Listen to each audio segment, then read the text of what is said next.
नमस्कार और स्वागत है द डीप डाइव में। नमस्कार। आज हम फणीश्वर नाथ रेणु की एक बहुत ही कमाल की कहानी की गहराइयों में उतरने वाले हैं। कहानी का नाम है ठेस। ये कहानी हमें बिहार के एक गांव में ले जाती है।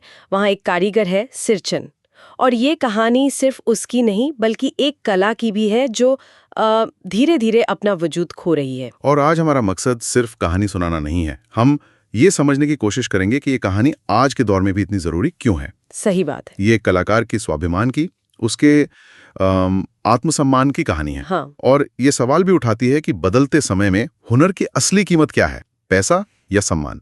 आज हम इसी की एक एक परत को खोलेंगे। चलिए तो शुरू करते हैं। कहानी की जो शुरुआत है वो एक बहुत ही विरोधाभासी तस्वीर दिखाती है। बिल्कुल। एक तरफ है सिरचन, जिसे गांव के लोग खेतीबाड़ी के वक्त बेकार समझते हैं। कोई उसे काम पे बुलाना नहीं चाहता। उसे कामचोर का एक टैग दे दिया गया। हाँ, कामचोर। और दूसरी तरफ एक गुजरा हुआ जमाना है। हाँ, एक वक्त था, कहानी बताती है, जब उसी सिरचन की झोपड़ी के पास बड़े बड़े बाबू लोगों की सवारियां बंधी रहती थी। लोग उसकी खुशामद करते थे। उसे सिरचन भाई कहकर बुलाते थे। तो सवाल यही उठता है कि जो कलाकार कल तक इतना सम्मान पाता था, वो आज गांव की नजर में इतना बेकार कैसे हो गया। और यहीं से मुझे लगता है कहानी की परतें खुलना शुरू होती हैं। गांव वालों की नजर में वो कामचोर इसलिए है क्योंकि उसका काम करने का तरीका अलग है। हाँ, वो एक मजदूर नहीं है। कहानी में एक लाइन है कि दूसरे मजदूर खेत पहुंचकर 1/3 काम कर चुकेंगे, तब कहीं सिरचन राय हाथ में खुरपी डुलाता दिखाई पड़ेगा। मतलब वो धीरे धीरे नजाकत से काम करता है। बिल्कुल। क्योंकि उसका काम मेहनत वाला नहीं, नफासत वाला है। और उसका हुनर वो तो बेमिसाल है। मोती घास और पटेर से रंगीन शीतल पाटी बनाना। हाँ, बांस की तीलियों से वो झिलमिलाती चिक तैयार करना। सतरंगी डोरियों से मोढ़े बुनना, ये वो काम है जो उसके सिवा गांव में कोई और करना तो दूर, जानता तक नहीं है। तो वो एक आर्टिस्ट है और गांव वाले उससे एक लेबरर वाली फुर्ती की उम्मीद कर रहे हैं। यही तो असल दिक्कत है। तो इसका मतलब ये सिर्फ सिरचन की कहानी नहीं हुई। नहीं, ये इस बात की कहानी है कि कैसे हमारे समाज में हाथ के हुनर की कीमत, वो जो पारंपरिक कला है, वो घटती जा रही है। बिल्कुल। एक वक्त था जब शहर से चिट्ठियां आती थीं कि भाई सिरचन से एक जोड़ा चिक बनवा कर भेज दो। और आज उसी काम को बेकाम का काम समझा जा रहा है। और जब कला की कीमत घटती है तो जाहिर है कलाकार की भी घटती है। हाँ, आप देखिए ना कि उसे मिलने वाला जो मेहनत आना है वो कैसे बदल गया। सही बात है। पहले लोग उसकी कला की कीमत लगाते थे, अब उसे दिहाड़ी मजदूर की तरह देखते हैं। बस पेट भर खाना खिला दो। हाँ, कि पेट भर खाना खिला दो और एक आध पुराना कपड़ा दे दो, हो गया। ये उसकी कला का अपमान है। ये तो ऐसा है जैसे किसी बहुत बड़े सिंगर से कहा जाए कि तुम 2 गाने गा दो, हम तुम्हें रात का खाना खिला देंगे। बिल्कुल, ये अपमानजनक है। लेकिन एक बात पर मैं थोड़ा अटका हुआ हूँ, ये जो चटोर वाली बात है। बहुत दिलचस्प पॉइंट है। कहानी में बार बार आता है कि सिरचन खाने का शौकीन है, चटोर है। तो एक तरफ तो वो सम्मान चाहता है और दूसरी तरफ उसे घी और मलाई वाली सब्जी का लालच भी है। ये दोनों बातें एक दूसरे के खिलाफ नहीं जाती। देखिए, ऊपर से देखने पर तो बिल्कुल लगता है कि वो लालची है। हाँ, लेखक की माँ भी तो उसे घी की खखोरन और चूड़े का लालच देकर ही काम पर बुलाती हैं। सही। लेकिन अगर आप गहराई में जाएं, हाँ। तो ये खाने का लालच नहीं है। ये एक अच्छे माहौल की, एक सम्मानजनक ट्रीटमेंट की मांग है। अच्छा। कहानी की एक लाइन इस पूरी पहेली को सुलझा देती है। कौन सी? खाने पीने में चिकनाई की कमी हुई कि काम की सारी चिकनाई खत्म। अरे वाह। मतलब घी और मलाई सिर्फ खाना नहीं है। नहीं, वो इस बात का प्रतीक है कि आप कलाकार की कितनी कद्र कर रहे हैं। बिल्कुल।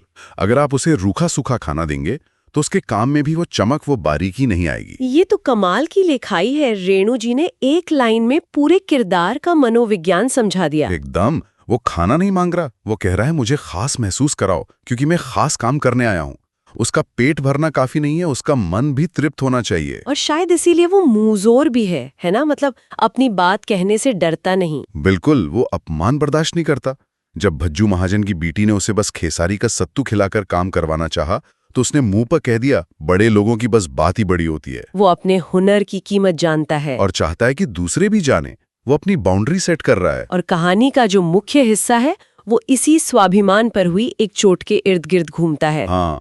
लेखक की छोटी बहन है मानू, उनकी विदाई होने वाली है और उनके ससुराल से खास फरमाइश आई है। खास फरमाइश 3 जोड़ी चिक और 2 शीतल पाठी, और वो भी सिरचन के हाथ की बनी हुई। अब सोचिए, एक कलाकार के लिए इससे बड़ा कॉम्प्लीमेंट क्या हो सकता है सही बात है। कि उसकी कला की मांग इतनी दूर से आ रही है। और सिरचन भी इस काम को लेकर बहुत उत्साहित है। उसे मेहनताने में असली मोहर छाप वाली धोती देने का वादा भी किया गया है। और ये धोती उसके लिए सिर्फ कपड़ा नहीं है, एक सम्मान है, एक तरह का अवार्ड है। और वो काम में डूब जाता है। वो इतना मगन है कि एक नया डिजाइन सोच रहा है, सदभैला तारा, 7 रंगों के 7 तारे। ऐसा लगता है जैसे वो अपनी पूरी कला, अपना पूरा दिल इस काम में उड़ेल देना चाहता है। लेकिन यहीं से चीजें बिगड़नी शुरू होती हैं। हाँ, छोटे छोटे ताने, छोटी छोटी बातें। और अपमान की शुरुआत अक्सर छोटी छोटी बातों से ही होती है। पहली चोट करती है मंजली भाभी। वो पर्दे की आड़ से ताना कसती हैं कि पहले ऐसा जानती कि मोहर छाप वाली धोती देने से ही अच्छी चीज बनती है तो भैया को खबर भेज देती। ये तो सीधा हमला था। सीधा हमला। इसका मतलब था कि सिरचन का हुनर धोती का मोहताज है। वो कला के लिए नहीं, लालच में अच्छा काम करता है। सिरचन इसका जवाब भी देता है ना। वो कहता है कि ये काम मानू दीदी के लिए है, जो काकी की सबसे छोटी बेटे हैं। हाँ, और जिनका दूल्हा अफसर है। वो ये जताने की कोशिश करता है कि उसका काम स्नेह से जुड़ा है, सौदेबाजी से नहीं। पर बात यहाँ रुकती नहीं रुकती। अगले दिन उसे कलेवा दिया जाता है, मतलब नाश्ता। और उसमें क्या है? सिर्फ चूरा और गुड़ का एक सूखा ढेला। ये अपने आप में एक अपमान है। बिल्कुल। सोचिए, घर में शादी का माहौल है, पकवान बन रहे हैं और जो आदमी घर का सबसे खास काम कर रहा है उसे आप ऐसा सूखा नाश्ता दे रहे हैं। ये एक मैसेज है। हाँ, ये मैसेज है कि तुम हमारे लिए उतने खास नहीं हो। और जब इस पर बात उठती है तो मंजली भाभी गुस्से में आकर मुट्ठी भर बूंदियां उसके सूप में फेंक कर चली जाती हैं। ये फेंकना शब्द, हाँ, ये बहुत कुछ कहता है।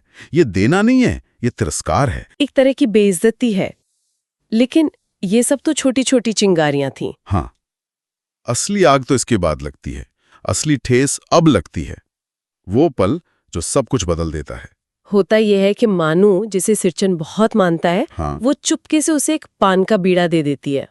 लेकिन घर की चाची उसे देख लेती हैं। हाँ। जो पहले से ही सिरचन से चिढ़ती थीं। उन्हें जैसे एक मौका मिल जाता है और वो जोर से चिल्लाती हैं, तुम्हारी चढ़ी हुई जीभ में आग लगे, घर में भी पान और गमकवा जर्दा खाते हो, चटोर कहीं के। चटोर कहीं के। ये सिर्फ शब्द नहीं थे, ये उसके पूरे वजूद पर, उसके आत्मसम्मान पर कालिक पोतने जैसा था। बिल्कुल। चटोर, ये वो लेबल था जो गांव वाले उस पर लगाते थे। लेकिन उसे लगता था कि इस हवेली में, लेखक के घर में उसे कद्र मिलती है। हाँ, ये उसका एक सेफ स्पेस था। बिल्कुल। और जब घर की एक बड़ी औरत ने सबके सामने उसे उसी शब्द से जलील किया तो उसका वो आखिरी किला भी ढह गया। ये उसके चरित्र पर हमला था। कहानी इस लम्हे के असर को बहुत गहराई से पकड़ती है। लिखा है, बस सिरचन की उंगलियों में सुतली के फंदे पड़ गए। मानो कुछ देर तक वो चुपचाप बैठा, पान को मुंह में घुलाता रहा। वो एक शब्द नहीं बोलता। नहीं, वो सन्नाटा किसी तूफान से पहले की शांति जैसा है। फिर वो चुपचाप उठता है, अपना सारा सामान अपने झोले में भरता है और उस अधूरी बनी चिक को देखे बिना वहां से निकल जाता है। यही असली ठेस थी। पैसों की, धोती की या खाने की बात नहीं थी। जब लेखक उसे मनाने जाते हैं तो सिरचन साफ कहता है, गांव भर में तुम्हारी हवेली में मेरी कदर होती थी, अब क्या? वो साफ कर देता है कि बात धोती की नहीं, इज्जत की है। हाँ। वो जो सम्मान उसे उस घर में मिलता था, वो उसकी कला के लिए ऑक्सीजन जैसा था। जब वही बंद हो गया तो उसकी कला का दम घुट गया। और लेखक समझ जाते हैं, कलाकार के दिल में ठेस लगी है, वो अब नहीं आ सकता। तो अब कहानी अपने क्लाइमैक्स पर पहुंचती है, स्टेशन का सीन। मानू विदा हो रही है और वो उसी अधूरी चिक को अपने साथ लिए जा रही है। लेखक के मन में भी सिरचन के लिए गुस्सा है। वो उसे मन ही मन काम चोर, चटोर कह रहे हैं। उन्हें लग रहा है कि सिरचन ने धोखा दिया। बिल्कुल। और तभी जब ट्रेन चलने ही वाली है, प्लेटफॉर्म पर भागता हुआ सिरचन आता है। वो हाँप रहा है, किसी से कुछ नहीं कहता, बस अपनी पीठ पर लदा हुआ बोझ उतारकर मानू के सामने रख देता है। और उस बोझ में क्या था? उसमें शीतल पाटी थी, चिक थी और कुश की एक जोड़ी आसनी भी थी। उसने सारा काम पूरा कर दिया था, एक भी चीज अधूरी नहीं छोड़ी थी। ये उसका जवाब था उन सभी लोगों को जिन्होंने उसे कामचोर कहा था, चटोर कहा था। ये उसका मौन बयान था कि वो काम से नहीं भागा था, वो अपमान से भागा था। और फिर वो मानू से कहता है, ये मेरी ओर से है, सब चीजें दीदी। अब ये मजदूरी नहीं थी, ये एक तोहफा था। और फिर वो लम्हा आता है जो मतलब आंखों में पानी ला देता है, जब मानू अपनी मोहर छाप वाली धोती के दाम निकालकर उसे देने लगती है। तो सिरचन पैसे लेने से मना कर देता है। कहानी कहती है सिरचन ने जीभ को दांत से काटकर दोनों हाथ जोड़ दिए। वो एक पैसा नहीं लेता। उसने पैसे क्यों नहीं लिए? क्योंकि अगर वो पैसे ले लेता तो ये एक सौदा बन जाता, ये उसकी कला की कीमत होती। लेकिन अपमान के बाद उसने ये काम पैसे के लिए नहीं किया था। ये काम उसने मानू दीदी के लिए अपने स्नेह में किया था और अपनी कला के सम्मान को बचाने के लिए किया था। पैसे लेने से इनकार करके उसने ये साबित कर दिया कि उसकी कला बिकाऊ नहीं है, वो अनमोल है। वो अनमोल है। और स्वाभिमान की इस जीत के सामने उस मोहर छाप वाली धोती की कोई कीमत नहीं थी। तो अगर हम इस पूरी चर्चा को समेटें जी तो ठेस सिर्फ एक कारीगर के अपमान की कहानी नहीं है। नहीं, ये कहानी हमें सिखाती है कि सच्चा कलाकार असल में सम्मान का भूखा होता है। पैसे का नहीं। एक कड़वा शब्द उसके हुनर को खामोश कर सकता है और सम्मान की एक बूंद उससे वो अनमोल चीजें बनवा सकती है जिसे खरीदा नहीं जा सकता। सिरचन ने काम अधूरा नहीं छोड़ा, उसने उस रिश्ते को अधूरा छोड़ दिया जिसमें सम्मान नहीं था। और ये हमें आज के लिए एक बहुत जरूरी सोच देती है ना? बिल्कुल। हमारी इस तेज रफ्तार डिजिटल दुनिया में हम अक्सर अपने आसपास के सिरचन को अनदेखा कर देते हैं।